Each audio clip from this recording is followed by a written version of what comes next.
Good morning, everyone. I'm here to briefly summarize the WISC scores for Jane Smith from Rose Hill Elementary School, who was recommended to us by Dr. Jones, especially related to her secondary academic difficulties. She seems to be a very behaved child, but she was showing some signs of academic trouble, and so I'd like to summarize briefly what the report said and what I would recommend.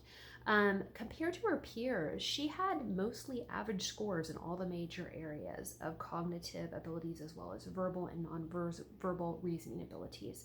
And her highest score was actually in matrix reasoning, but she did have some lower level issues with letter number sequencing as compared to her arithmetic subtests.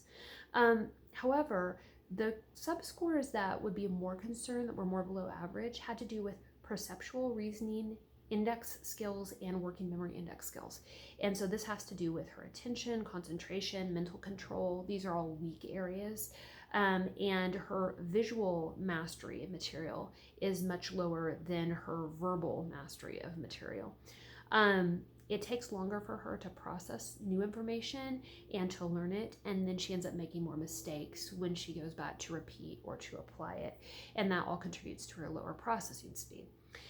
Now, in the test, it talks about how in an initial eye check, it seems like Jane was not really functioning very well. So I would highly recommend actually that she goes to see an eye doctor or another medical professional to rule out any vision problems that might be keeping her from visually absorbing the material and understanding what it is that she's seeing.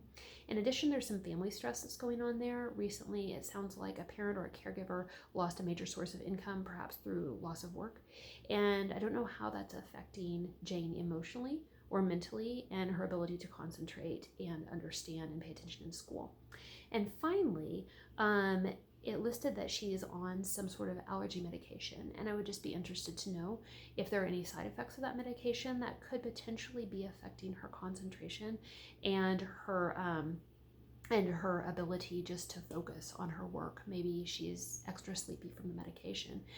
The initial report gave some really good recommendations for her study skills and ways that her parents and family members could support her without putting too much pressure on her.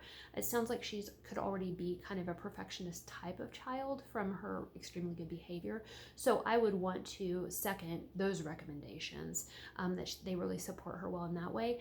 But I think there's room for more medical and emotional exploration of what could be bothering Jane. Thanks for your time.